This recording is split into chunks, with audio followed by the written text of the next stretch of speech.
estamos aqui com mais uma live da Escola da AGU, a Escola da Advocacia Geral da União. Nossa live de hoje é sobre gerenciamento dos processos judiciais. A nossa convidada é a doutora Cláudia Schwertz. Estamos só aguardando aqui a doutora Cláudia entrar. Agradecemos a presença de todos que estão entrando.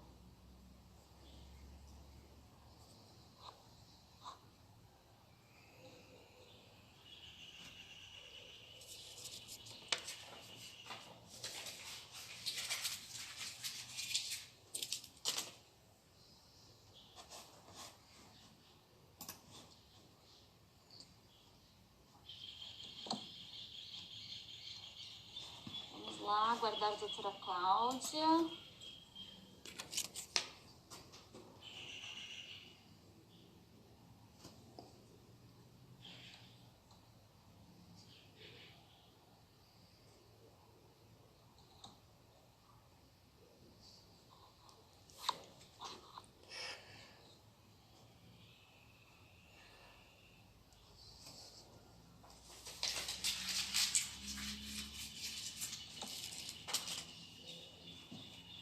Vamos lá, doutora Cláudia. Doutora Cláudia entrou. Doutora Cláudia entrou. Peraí que agora eu vou aceitar ela aqui.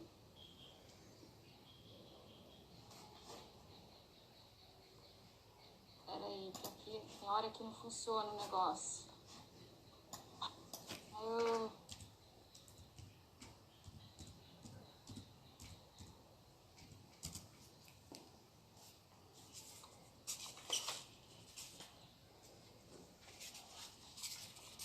Gente, peraí. Vai dar certo. Só um minutinho. Aqui. Cláudia, bem-vinda. A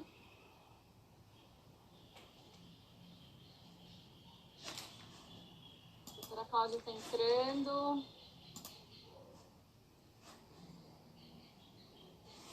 Bem-vinda, Cláudia. Te solicitei. Aí, muito bem. Deu certo. Ótimo, vamos A gente aceitar. sempre tem essa dificuldadezinha inicial, mas depois dá tudo certo. Depois dá tudo certo. Ótimo. Tudo bem, querida? Que saudade de você. É um grande prazer estar aqui na Escola da AGU. Agradeço imensamente o convite, Rita. Nossa, que prazer. O prazer é todo meu. O prazer é todo meu. Opa. Ok? Opa. Não, deu um negocinho aqui, peraí. Aí, pronto. A gente tem... também tô me acostumando, viu, Cláudia? Pensa que eu sei muito não, viu? Também tô me acostumando, mas a gente tá aprendendo. Estamos aprendendo juntos. Tem vários amigos aí entrando. Boa noite a todos. O Lívio, nosso querido amigo. Tá aí. Lívio, que prazer. Boas lembranças de Roma. Boas lembranças, boas lembranças. Cláudia, é uma alegria imensa, uma honra te receber. Primeiramente porque você é uma amiga muito querida, que eu admiro muito. Então, assim, é uma gratidão enorme poder estar aqui conversando de processo com você. Ainda mais sobre um tema, né, que foi a sua tese de doutorado. Verdade. A Cláudia, gente, ela é doutora, mestre em Direito Processual Civil pela Pontifícia Universidade Católica de São Paulo. Ela exerceu o cargo de pró-reitora de Educação Continuada da PUC, fez um trabalho brilhante na pró-reitoria, no período de novembro de 2016 a janeiro de 2018. Ela leciona na graduação da PUC há muitos anos já, na disciplina de Direito Processual Civil, Mediação e Negociação, e também é coordenadora da pós-graduação no COGEAI, das turmas de sábado. Estivemos juntas lá, né, Cláudia? Verdade. É professora também na FADI de Sorocaba, na disciplina de Prevenção e Resolução de Conflitos. Enfim, a Cláudia é também presidente, né, da Comissão de Processo Civil da OAB São Paulo, é conselheira da OAB São Paulo. É uma amiga muito querida que tem um currículo excelente, é uma super advogada, uma super professora, com uma experiência teórica e prática gigante. Eu aprendo muito com a Cláudia. Além de tudo, é um ser humano iluminado, uma pessoa que agrega muito, uma pessoa muito querida, que sempre tem uma palavra positiva, que sempre tem um carinho especial. Cláudia, estou muito feliz de estar com você aqui hoje. Estou com muita saudade da gente não se encontrar, né? Nossos almoços, nossos cafés. Mas que bom que a gente está podendo estar juntas aqui hoje, né, Cláudia? Para falar de um tema que você gosta tanto, que você conhece tanto. Então, eu queria começar fazendo uma pergunta para a Cláudia. A gente fez um evento recente aqui na Escola da GU, com a participação do professor Zanetti, do professor Cabral, e nós conversamos bastante a respeito do processo civil como instrumento de efetivação do direito material. E eu vi que, eu estou com o livro da Cláudia aqui, vou até fazer propaganda, né, gente? É muito legal, o livro foi publicado já há algum tempo, mas continua super útil, super atual. Preciso atualizá-lo com o novo CPC, estou atrasada. Agora você pode atualizar, mas assim, muito bom o livro, já me inspirou bastante aqui para a nossa live. E eu queria começar te perguntando se o juiz pode, Cláudia, adequar o procedimento à realidade do direito material. Ótimo. Para começar, quero agradecer imensamente o convite, o honroso convite de estar aqui na Escola da GU. Quero aproveitar a oportunidade para parabenizar a Rita pelo seu excelente trabalho, um trabalho de fôlego, que tem disseminado o conhecimento. Acho que essa pandemia nos trouxe um novo paradigma e creio que esse método de disseminar o conhecimento pela internet, pelas plataformas, não vai passar. Isso gera uma possibilidade dos debates, desse saber chegar onde...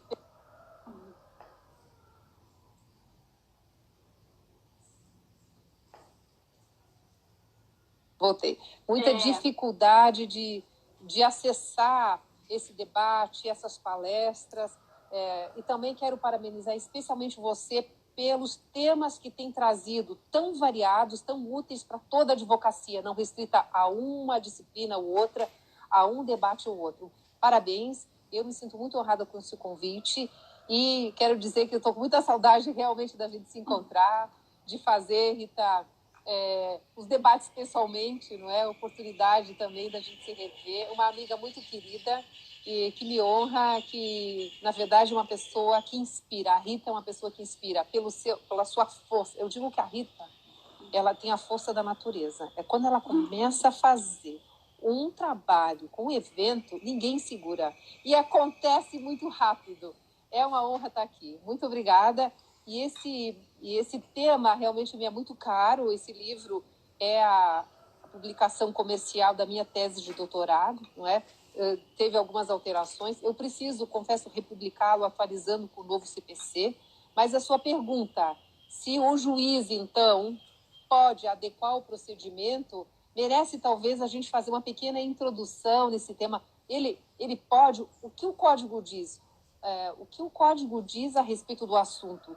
E como é que, na prática, isso tem sido feito, não é? Acho que no âmbito do processo civil nós temos visto, eu diria assim, grandes ondas de renovação a partir da Segunda Guerra, inspirada também pelo próprio neoconstitucionalismo, que veio dar um novo olhar para, inclusive, a forma como nós conhecemos e aplicamos os direitos fundamentais, não se conformando somente com a previsão formal dos direitos fundamentais.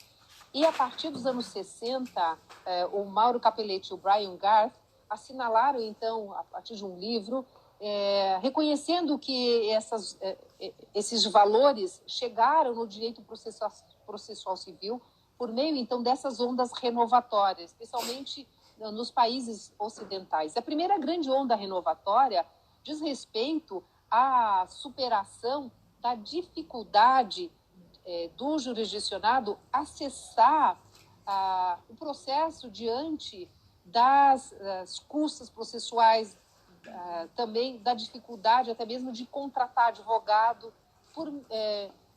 Reconhecida essa dificuldade, se verificou então da necessidade de buscar solução para essa situação, para esse obstáculo ao amplo acesso à justiça, previsto lá no artigo 5º hoje da Constituição. Então, a primeira onda de reformadora do processo diz respeito exatamente à previsão legal de acesso à justiça por meio da assistência judiciária, por meio da justiça gratuita. No Brasil, nós encontramos a primeira lei em 1950, que já trazia as primeiras... Então, essa foi a primeira onda renovatória. A segunda já diz respeito à previsão da tutela e da defesa dos direitos difusos e coletivos, especialmente voltadas ao meio ambiente e ao consumidor. No Brasil, nós tivemos as primeiras leis em 1985, com a Lei da Ação Civil Pública, depois com o novo CPC, com o novo Código do Consumidor, em 1990, e por meio dessas duas leis, 8.078 e 7.347, tivemos, então, a criação do subsistema. Essa foi a segunda onda renovatória. A terceira onda renovatória já diz respeito, já estamos chegando um pouco mais próximo do gerenciamento do processo, mas ainda não, diz respeito, então, a previsão de instrumentos e procedimentos mais adequados à tutela do direito material, com a finalidade, então, de simplificá-los e desburocratizá-los. Então, nós tivemos isso no direito brasileiro. Antes do novo CPC, tivemos muitas mini-reformas, inclusive a introdução do artigo 461, com a previsão de proteção do direito in natura, tutela específica. E a quarta onda já diz respeito a essa gestão de processos, né, a construção de políticas públicas, a concretizar o propósito de oferecer, então, ao jurisdicionado uma prestação jurisdicional célere e eficiente. Então, um dos princípios que nós encontramos do gerenciamento do processo é o princípio da eficiência, né? Então, no direito brasileiro, as várias ferramentas disponíveis para o juiz, uma delas é a adequação do procedimento à realidade do direito material. Mas o novo CPC, no artigo 190, previu que não a iniciativa do juiz, mas das partes. Mas aí se pergunta, o juiz pode fazer, né? O artigo 139 do CPC diz exatamente qual é o espaço que o juiz tem, então, para adequar o procedimento, que diz respeito a tão somente duas possibilidades. A primeira é dilatar os prazos processuais e alterar a ordem de produção dos meios de prova, adequando-os, então, à necessidade específica daquela demanda, de modo, então, a conferir maior celeridade e maior adequação a isso. Bom, você veja, então, que no direito brasileiro nós temos somente essas duas possibilidades. O artigo 190 do Código de Processo Civil, que diz respeito, então, aos negócios processuais, não sei se tem uma pergunta a respeito disso, mas é interessante a gente abordar esse assunto também nesse contexto, porque o artigo 190, ele confere às partes ampla liberdade de realizar negócio processual, né?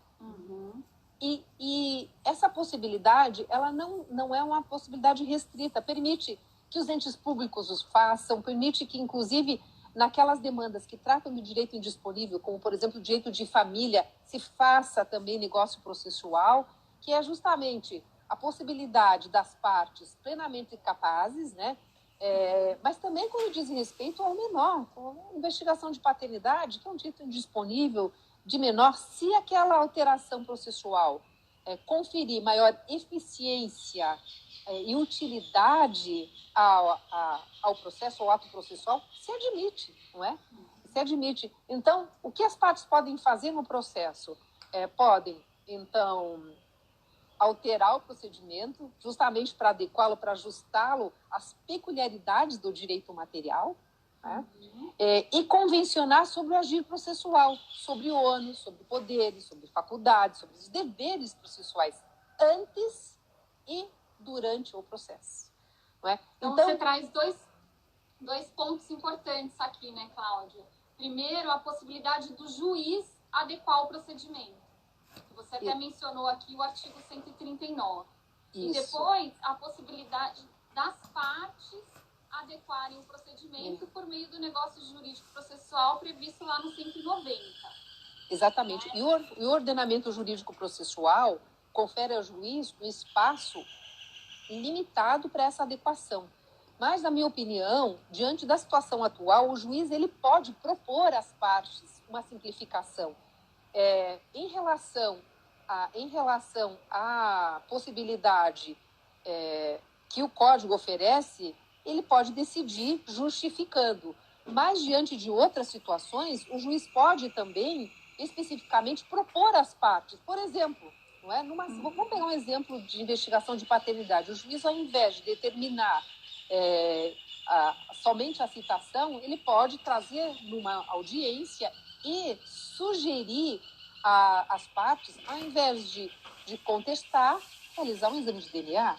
Uma contestação relativamente à investigação de paternidade, ela vai alçar argumentos sobre a honra da mulher, não é? Que não interessa para a solução do caso quando o exame de DNA. Se ele pode propor, ele pode. Não, o juiz, então, ele não teria, eu diria assim, uma liberdade de fazer sem um contraditório bem qualificado. É isso.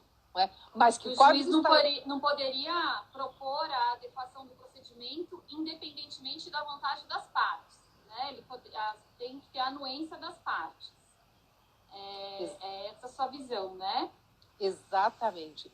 Agora, em relação ao artigo 139, inciso 6, que a lei... Fala das medidas... Isso eu ia te perguntar. Não, desculpa. Medidas de apoio, né? Não, eu ainda não cheguei lá. Eu acho que eu errei. Tá. O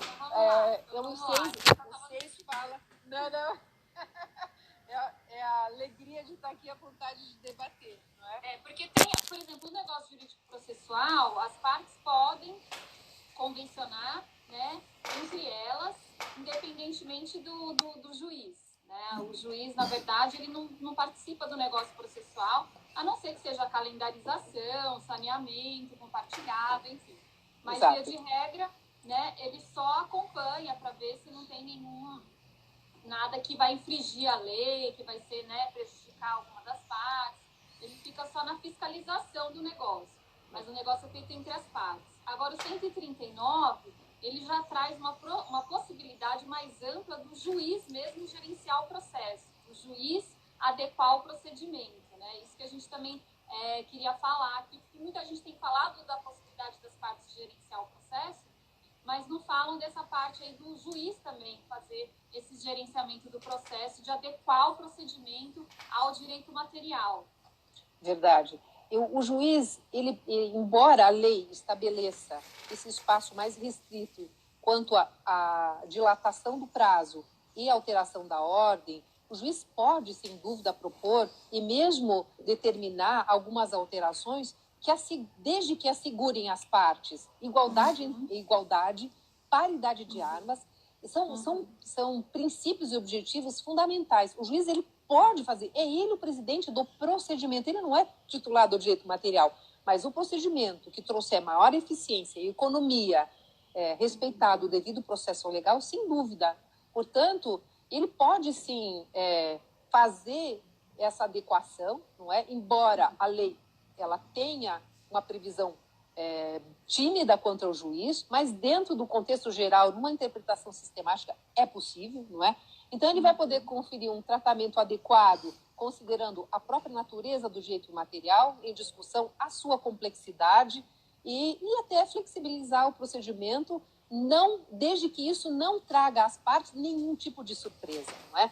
E sempre tratar a demanda de modo a observar a proporcionalidade do valor do objeto do processo, dos custos processuais e das condições financeiras da parte. Então, o juiz ele poderá, não, mas eu quero fazer uma perícia super complexa, caríssima. O objeto da demanda, muitas vezes, não comporta. A perícia não pode ser mais cara que o direito material. Então, o juiz, ao buscar trazer eficiência por meio das ferramentas da gestão processual, precisa ter em conta esses aspectos. Então, ele vai garantir a tramitação do processo de modo rápido, sempre em respeito ao devido processo legal, mas considerando a proporcionalidade. Vai estimular também as partes a cooperar e buscar que o processo tramite com o menor custo possível, né? Tratar da demanda considerando a existência de outros processos, distribuindo adequadamente os recursos, os próprios recursos materiais que aparelham o Poder Judiciário. E, sobretudo, o que o juiz tem que fazer? Levar em consideração as consequências práticas da repercussão relativa à gestão de processo. Não é? Não pode ser uma decisão que traga às partes uma surpresa ou mesmo consequências que saiam do controle. Não é isso que a gestão de processo pelo juiz traz de modo adequado ao jurisdicionado de eficiência. Ao contrário, ou seja, o juiz, ao gerir o processo, adequar o procedimento, o mesmo sugerir, e aí faz parte das ferramentas do processo, até mesmo que o juiz sugira que a parte, parcial ou totalmente, utilize dos meios adequados de solução de conflitos. Por exemplo, para a gente fazer uma adequada valoração da empresa, vocês não querem arbitragem numa Câmara específica que só faz isso, por exemplo? Isso é muito interessante. Não é? Depois voltem para cá para a gente julgar, considerando a avaliação que vocês vão fazer nessa Câmara, julgar as consequências, considerando o pedido e o contrapedido das partes. Ou seja, isso também é uma ferramenta. Mas eu só queria complementar que isso é um aspecto muito importante, que cabe ao juiz proibir que as partes, né, ou agir de modo que as partes não sejam surpreendidas com a organização e adaptação procedimental. Né? Embora esse requisito decorra do próprio respeito ao contraditório e ampla defesa, a sua previsão como requisito legal, como um princípio no processo, torna esse aspecto muito relevante no gerenciamento do processo. Sim. Acho que respondi. Agradecer a participação de tantos amigos aí, a querida professora Arlete, ela está falando que o saneamento consensual precisa da homologação do juiz, sim, como a calendarização, né? São atos, são negócios processuais que dependem realmente da anuência e da homologação do juiz. O Lívio também está falando aí que vale a pena analisar o princípio cooperativo. Exatamente. A moderna processualística está indo muito para esse lado mesmo, né? Da necessidade de cooperação, de participação ativa de todas as partes, né? de ampliar mesmo os poderes das partes, de participarem, né, do processo, inclusive adequando o procedimento. E a Cláudia estava falando aqui das medidas de apoio do artigo 139, né, Cláudia? Que o juiz pode se utilizar para a realização do direito material. O artigo 139, na sua opinião, o juiz pode utilizar das medidas de apoio, independentemente do pedido das partes? Ele pode fazer essa adequação independente da vontade das partes? Olha, na minha opinião, ele pode, desde que isso traga eficiência às partes. Mas as partes, ele pode fazer isso, mas as partes precisam ser previamente cientificadas do provimento. Então, por exemplo, uma causa que diz respeito à poluição, não é? A poluição num rio, em que as comunidades ribeirinhas estão sofrendo com aquele evento danoso provocado, por exemplo, uma empresa. Ok, o Estado, então, ele pode determinar que sejam colocados filtros, não é? Independente do pedido da ação civil pública, que poderia ser, o fechamento da fábrica, ele determina colocar filtros, e ele poderia, por exemplo, em relação à própria... então, de ofício ele pode, né? Ele pode ter algumas ideias, porque isso pode ser mais adequado para toda a comunidade, não é? Sim. Não só para efeitos de obter exatamente aquela prestação judicial específica para a limpeza do rio, mas também juntamente com outros elementos que ele considera, como preservar emprego, se esse filtro trouxer efetivamente também aquilo agora, ele pode fazer isso, porque a questão é essa, não é? Que ele propor e obter da parte uma concordância, ok, não se discute. O que nós podemos e temos que discutir é saber se o juiz pode fazer essa alteração. Você veja, é uma medida de apoio que, inclusive, pode significar, para esse efeito, inclusive, uma mudança do próprio pedido. Seria o que nós podemos pensar do julgamento parcial. Olha, eu não dou tudo, mas eu dou uma parte. Tem a ver com essa ideia, né? Então, quando a gente sai daquele processo formal, burocrático, que exige que as partes estejam fixadas num pedido, numa pretensão específica, que, inclusive, no curso do processo pode se revelar até mesmo inadequada, porque quando você prepara, com o tempo que for, uma medida judicial vindo a outra parte com informações, esse pedido ele pode receber eu diria assim, uma releitura, um novo interesse. Eu preciso de fato contar com uma nova ação? Não, o juiz ele tem essa possibilidade. Eu acho que essa ideia do gerenciamento processual, ele parte do Estado de juiz como um agente que vai adotar boas práticas na gestão pública a fim de cumprir a sua função constitucional, né? Então, e o direito processual civil ocupa-se das normas jurídicas que regulam essa atividade. Então, ele pode, claro que ele pode. E mais do que isso... Simone, querida, obrigada pela sua participação, uma alegria ter você aqui conosco. A Simone está colocando aqui nos comentários que a proporcionalidade, a razoabilidade devem ser os valores subjacentes do artigo 139, inciso 4 do CPC. Verdade, é verdade. Eu, no meu livro, eu até digo que o direito administrativo, ele respirou os novos ares vividos por todos os ramos do direito, e que não há mais aquela ideia de que o direito administrativo, o direito público, o Estado, ele se contrapõe ao indivíduo, não é? Na verdade, ele se impregnou das construções jurídicas formuladas pelo neoconstitucionalismo. Então, a jurisdição, que é poder do Estado, ela deve ser compreendida assim.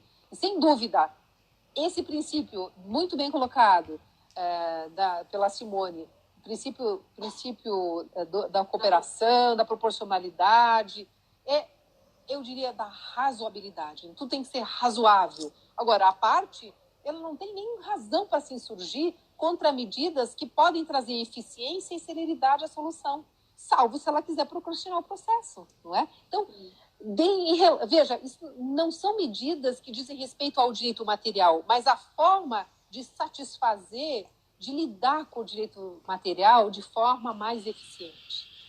Sim. Né? Então, são várias ferramentas hoje que nós temos, né, Cláudia?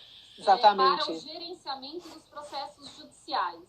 Exato, então, eu queria que você falasse um pouco mais dessas ferramentas, as ferramentas do juiz e as ferramentas das partes para a realização do gerenciamento processual. Como que você vê o gerenciamento processual por meio dessas novas ferramentas?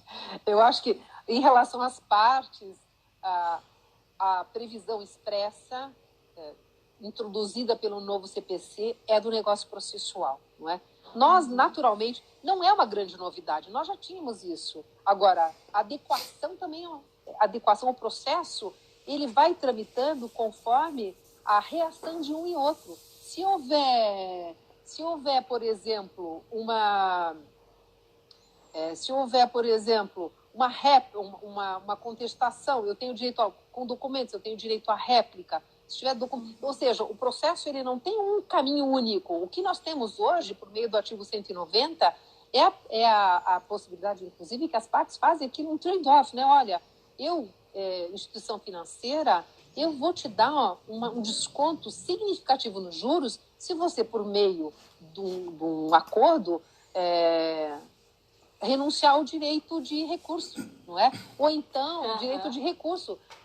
por uma sentença judicial, nós já temos a solução do nosso caso decorrente, não é? Então, Travou. Aí, voltou. Alô? Travou? Voltou. Voltou, ótimo. Ótimo. Então, o artigo 190, ele confere. E tem o artigo 190, nós podemos olhar para ele sob duas perspectivas. Quando envolve o Estado juiz, o aparelho judiciário precisa da homologação, precisa da participação do juiz. Então, como a professora Alete comentou, aliás, um beijo, Alete, obrigada pela sua audiência, grande professora da PUC, do pós e da graduação. Então, se ela, se precisar utilizar do aparelho do Poder Judiciário, não há dúvida que o Poder Judiciário precisa participar desse negócio. Eu não posso, junto com a PARD, fazer um acordo que eu vou fazer uma sustentação oral no tribunal de 1 hora, porque o assunto é complexo, sem consultar se o Poder Judiciário tem condições de me atender em preterição aos demais processos, porque as partes têm que saber que, ao litigar, elas estão consumindo também os recursos do Poder Judiciário e devem fazê-lo de modo a considerar que os outros processos também são importantes. Não é? Então, nós temos aí, sem a menor dúvida, a possibilidade então, de fazer negócios processuais nesse contexto. Então, essa é a primeira perspectiva. A segunda perspectiva é as partes serem criativas e trazer o agir processual para um contrato no direito material. Esse foi um exemplo dado. Há muitos exemplos também que podem ser feitos. Se houver, por exemplo, uma perícia, nós vamos juntamente, em conjunto, consultar a relação de peritos que estão cadastrados no tribunal, ou então, em conjunto, escolher um perito e previamente estabelecer os honorários periciais, que, em causas complexas de grande monta, causam profunda preocupação às partes, porque as perícias são de valor altíssimo, sem a possibilidade de tratativas quanto aos honorários, né? Então, isso é mais um motivo, as partes podem acordar e incluir isso no próprio contrato, previamente. Isso é muito interessante, não é? Então, são duas perspectivas. As partes podem fazer o contrato, contratos, acordos, cláusulas que envolvam o agir processual, que envolvam o procedimento, e, nesse caso, caberá ao juiz tão somente controlar a validade das convenções desses acordos, né? E poderá, então, recusar aquelas que caracterizar a nulidade por haver uma inserção abusiva no contrato de adesão, ou se verificar uma situação de vulnerabilidade, de hipossuficiência de uma das partes. Sim. Você fala no seu livro, inclusive, também dos poderes instrutórios do juiz para o gerenciamento do processo, né? Essa é uma questão, exatamente, essa é uma questão. Eu queria falar também o Lívio, a observação dele a respeito da cooperação. Esse é o princípio que eu diria que vai nortear as pessoas de boa fé na tramitação de um processo, né? O juiz empenhado, comprometido com a solução e as partes também. É o princípio da cooperação. Agora, você falou um pouquinho das ferramentas antes, já vou entrar na questão da instrução. Existem muitas ferramentas, dentre elas a possibilidade de adequação, uma delas, eu não vou falar de todas, mas uma delas, essa possibilidade de adequação por iniciativa do juiz ou pela iniciativa das partes, não é? Essa é uma forma, mas não só isso. O juiz, diante de demandas complexas, por exemplo, ações civil pública, ele pode ter a ideia ampla, inclusive, de trazer para o processo, no momento da execução. Eu vou pegar esse exemplo de uma poluição de um rio, né, em que as populações ribeirinhas são afetadas. Está se discutindo numa situação aqui específica, numa determinada região, mas a repercussão daquele meio produtivo pode chegar em muitos lugares distantes. Então, na minha opinião, inclusive o juiz ele pode chamar, numa ação civil pública, até mesmo representantes dessa comunidade que poderão ter atribuição, veja bem, eu até cito isso no livro, poderão ter a atribuição de fiscalizar. Não são partes do processo, mas tem interesse difuso coletivo ali presente. Olha, o juiz tem algum problema, veja, não está previsto no código, não vai fazer mal, vai contribuir com a solução real, né, efetiva do caso. Então, são muitas as ferramentas. Então, ele pode trazer, dentro dessas cestas de ferramentas, partes que lançam no processo que justifiquem, por exemplo, uma ação civil pública que tem aí a repercussão nos direitos difusos e direitos coletivos, né, que transcendem ao interesse individual. Claro, quando é interesse individual não é possível, não é? Essa é a primeira questão. Mas outro aspecto relevante que é muito utilizado lá fora é a utilização da mediação, da negociação, da arbitragem, do dispute board, outros meios alternativos de solução de conflito que o juiz poderá utilizar em conjunto. Olha, eu vou suspender o exemplo dado a respeito de avaliação de empresas. Isso é uma situação interessante, né? Agora, essa é a resposta ainda da questão anterior, mas a respeito dos poderes instrutórios do juiz. Isso pode ser visto nesse contexto do gerenciamento do processo, né? Nós temos nosso modelo processual civil, ele é inquisitorial, né? Menos adversarial. É claro que não é exclusivamente inquisitorial, e cada vez mais as partes têm mais poderes. O negócio processual veio para mitigar esse modelo que prevalecia no Código de 73. Ele ainda prevalece, mas já mais mitigado, não é? Então, em relação aos poderes instrutórios do juiz, o que nós temos? Primeiro, as partes, o processo das partes, o direito material é das partes, né? Então, quais são os limites desses poderes? E qual é o contexto que o juiz vai utilizá-los, se utilizá-los, no contexto desse tema que nós estamos tratando aqui? O gerenciamento do processo. Inclusive, Cláudia, quando o ente público é uma das partes do processo, né? Mesmo quando o ente público é a parte do processo, que o juiz também pode fazer esse gerenciamento. Pode, e hoje não é? Também já se admite amplamente a possibilidade de negociação, de negócios jurídicos processuais com o próprio ente público, né? Quando a parte é um ente público, né?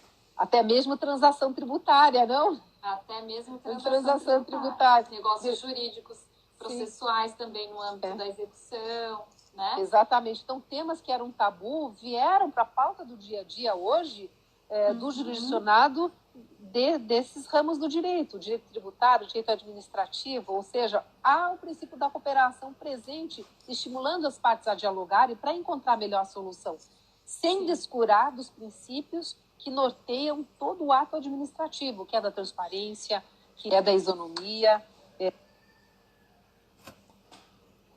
Bom, agora dos poderes do juiz. Os poderes instrutórios do juiz está lá previsto no artigo 370 do Código de Processo Civil, que diz que cabe ao juiz, então, de ofício ou a requerimento da parte, né, determinar a realização das provas necessárias para o julgamento do mérito, não é? Então, ora, a lei é clara. Como a doutrina tem se comportado?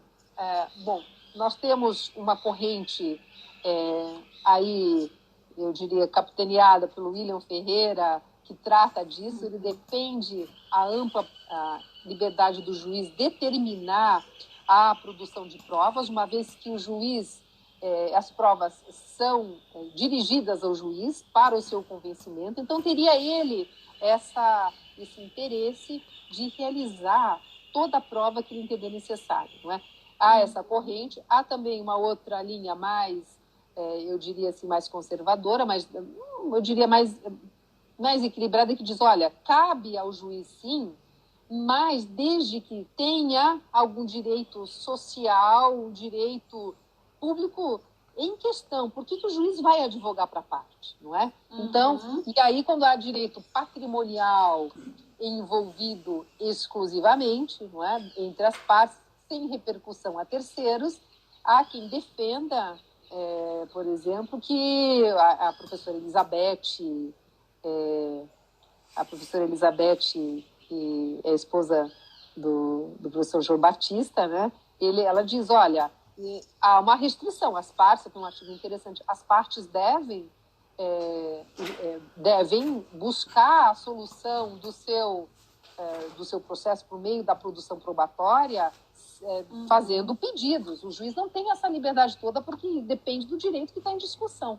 Então, nós temos isso. Agora, no contexto do gerenciamento do processo, né, o juiz ele tem interesse, sim, na realização da prova. Como é que a gente enxerga isso nesse contexto? Eu acho que o ideal é ele fazer uma audiência e discutir com as partes isso, né? E aí ele vai ter, inclusive, condições de fazer até a calendarização do processo, muito utilizada na arbitragem. Então, ele vai usar essa oportunidade para conversar melhor com as partes e sentir quais são as dificuldades.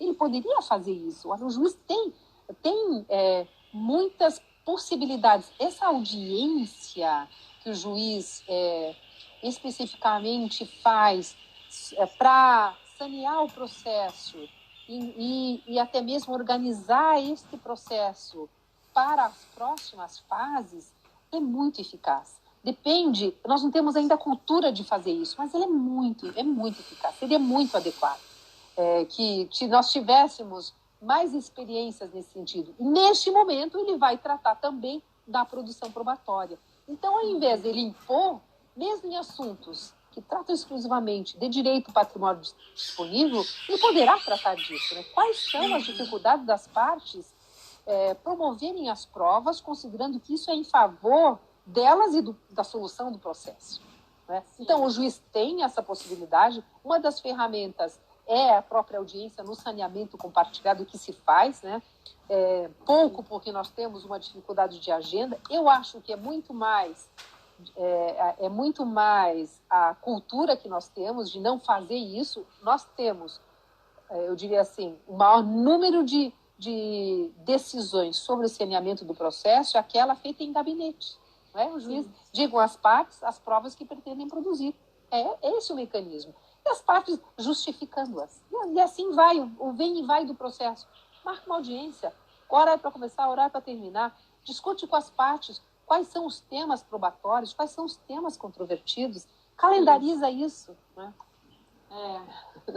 Realmente, a gente tem bastante ainda para evoluir nesse tema do gerenciamento dos processos, de utilização, né, dos procedimentos, das técnicas processuais mais adequadas.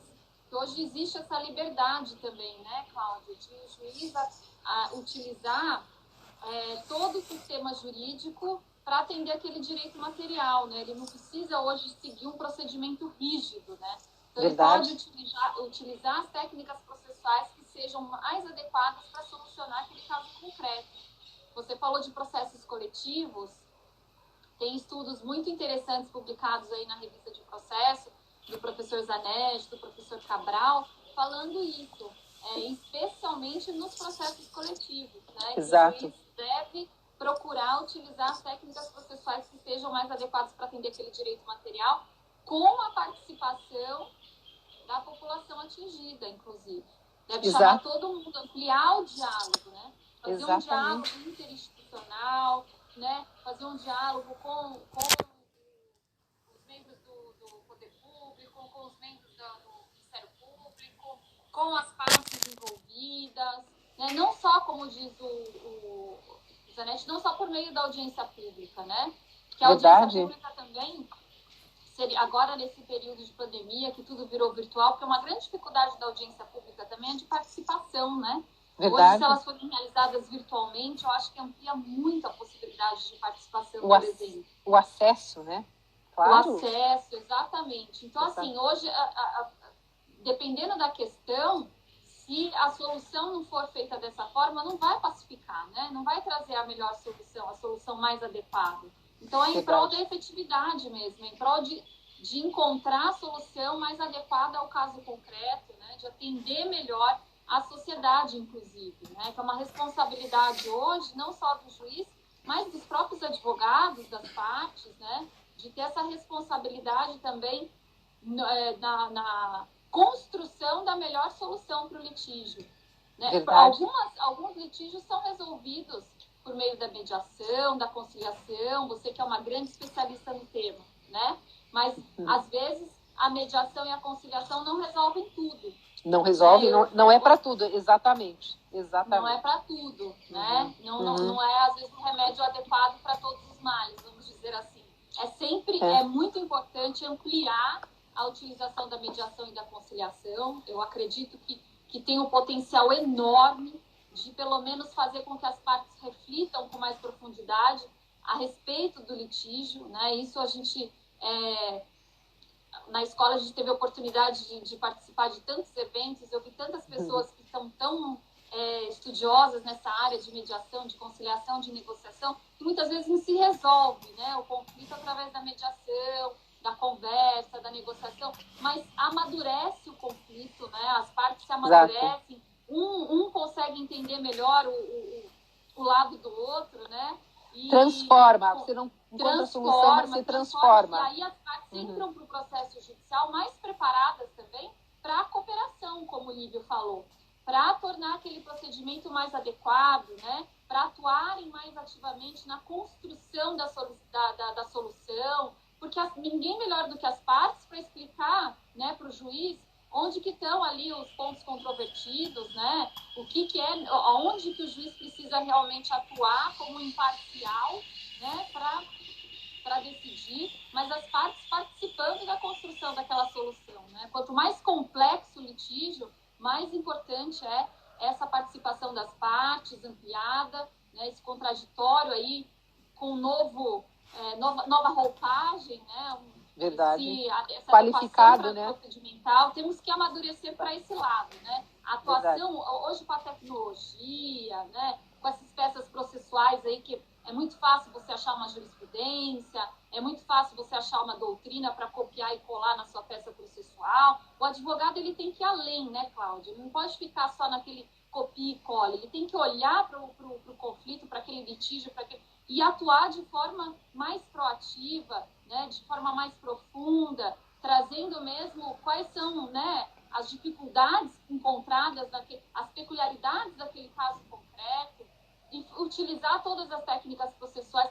Tem que ter uma visão mais ampla hoje do sistema, né? Inclusive nos repetitivos, né? A gente estava comentando também como se tudo está interligado, né? A gente estava estudando tantos precedentes, os repetitivos, recurso especial extraordinário repetitivo, né? O incidente de assunção de competência, o incidente de resolução de demandas repetitivas, o RDR. Como é importante a atuação dos advogados públicos e privados de forma mais efetiva, né? Trazendo o tema que realmente é necessário, que vá para a uniformização, trazendo todos os argumentos necessários para que o juiz possa decidir, fazer um precedente qualificado, né? Então, a gente tem que olhar o processo hoje de uma maneira mais ampla. E eu sei que você tem essa visão ampla aí. E um aspecto que nós podemos identificar das partes, se no direito material elas têm interesses contrapostos, no direito processual não, porque ambas querem a solução do processo. Cada qual na sua perspectiva, mas ambas querem. Então, é possível identificar esses aspectos comuns e construir um caminho que seja proveitoso para ambas as partes. Eu vou até a provocação do Lívio. Lívio, eu sou super pragmática. Então, assim, não vou para esse lado da utopia, não. A atuação cooperativa é bem o que a Cláudia falou. Ela não é oposta. As partes, às vezes, não concordam, né, com o pedido. Né? Os pedidos são contrapostos. Uma parte quer uma coisa, outra parte quer a outra. Mas isso não impede a cooperação. Sim. E as partes atuarem de maneira colaborativa no processo. Não são coisas que se contradizem. Excludentes, não, ao contrário. A atuação colaborativa vai poder trazer uma solução mais eficiente, né? E que as partes também, quando tem essa possibilidade de participar de forma mais ativa, a tendência a aceitar a solução também acaba aumentando, né? Porque ela viu que ela fez tudo que ela podia, né? Ela pôde trazer todas as técnicas processuais que seriam mais adequadas, ela pôde sugerir todas as provas que ela achou que eram pertinentes, né? Pôde ouvir de forma ampliada outros interessados, né? Esses processos que vai se fixar o precedente, às vezes não é só as partes que querem participar da discussão, né? As outras pessoas interessadas vão acabar sendo atingidas por aquele precedente, vão querer participar. E aí se viu que o juiz teve uma visão total daquela lide, né? E aí pôde decidir realmente da melhor forma. Considerando os vários argumentos e mesmo aspectos do direito que aquelas partes especificamente ali podiam não enxergar, não debater, né? É nisso que eu acho que a gente precisa amadurecer, sabe, Lívia? É muito fácil jogar toda a responsabilidade para o juiz e depois ficar reclamando que a decisão foi ruim, que a decisão não foi boa, e aquele número de recursos, né, que não acaba mais, que leva o processo a ficar anos e anos e anos. A gente tem que valorizar mais a primeira instância, a primazia do julgamento de mérito, o contraditório ampliado, a adequação procedimental, a negociação entre as partes, sim, para adequar o procedimento ao caso concreto, né? Então, assim, os negócios jurídicos processuais. Então, hoje as partes têm muitas ferramentas para serem utilizadas no gerenciamento do processo, né? Então, elas têm que aproveitar ao máximo, porque se tiver uma boa discussão em primeira instância, tiver uma boa decisão em primeira instância, isso vai evitar também a eternização dos recursos. E a tendência nós sabemos, né, Cláudia, que o filtro seja cada vez maior, né? Verdade. Os tribunais todos aí abarrotados de processos.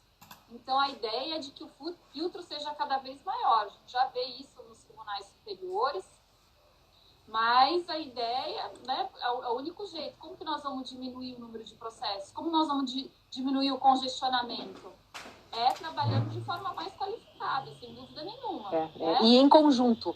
Eu digo investindo na qualidade do trabalho, né? Investindo na qualidade. Eu digo que o juiz... É verdade. Né? O sistema de precedentes só vai ser efetivo, só vai atingir a finalidade na hora que todos colaborarem, né?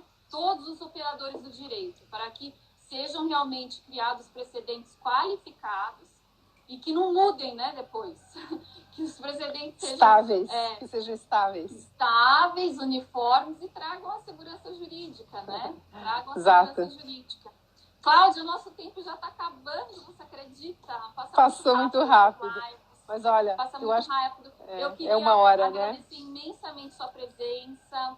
Eu queria agradecer, olha que o notariano também participando aqui, os fatos em todas as suas mãos são apresentados em primeiro grau, os tribunais locais os requisitam e os tribunais superiores os evitam. Tá ficando até poeta aqui o notariano, muito legal. Notariano, um grande abraço a você. Nosso presidente, olha que legal. Olha, puxa vida, que honra. Centros de mediação e conciliação serão mais acionados, acreditamos que sim. Vou passar então aqui para você, Cláudia, refletir aí sobre os comentários que nós tivemos no final. Agradeço imensamente sua presença e te dar aí a palavra final para suas reflexões finais. Eu queria, mais uma vez, aproveitar para agradecer esse honroso convite a você, Rita, parabenizar o seu excelente trabalho e agradecer agora à audiência, aos queridos amigos, aqueles todos que estão aqui participando e participando com pergunta, com questões. Não há dúvida que a construção da solução pelas próprias partes compromete-as mais na execução e no cumprimento do acordo. Existem, inclusive, muitas pesquisas a respeito disso. A grande verdade, quando a gente trata de litígios, de demandas, é que hoje nós sabemos que a justiça, não é? A percepção é que a justiça ela é importante demais para estar na mão de uma pessoa só, do juiz ou dos operadores. As partes também são responsáveis pela construção do acordo no âmbito do direito material e por encontrar o melhor caminho para chegar lá. E isso é técnica processual adequada e eficiência, né? Então, eu me despeço com isso. Um beijo a todos e agradeço muitíssimo essa audiência. E um abraço lá pelo Rio Grande do Norte, né, Lívia? Perfeitas suas colocações finais, Cláudia. Muito obrigada. Foi uma honra para a Escola da Justiça contar aqui com a sua participação. Eu queria mandar um abraço especial ao Ricardo Toledo, né, nosso vice-presidente da Ordem, tão atarefado, que nos honra aqui com a sua audiência. Agradeço muito a confiança de nos colocar a trabalhar lá na Comissão de Processo Civil. Temos feito também muitas lives, né? Muito obrigada. Sim, muito obrigada. Obrigada a todos que participaram. Obrigada, Cláudia. E até a próxima. Segunda-feira temos live com o Dr. Daniel Mitidiero, nesse mesmo horário. Segunda-feira, 18 horas. Estaremos lá. Esperamos vocês também. Um grande beijo. Boa noite, Cláudia. Bom final Boa noite, de semana. querida. Boa noite. Muito obrigada.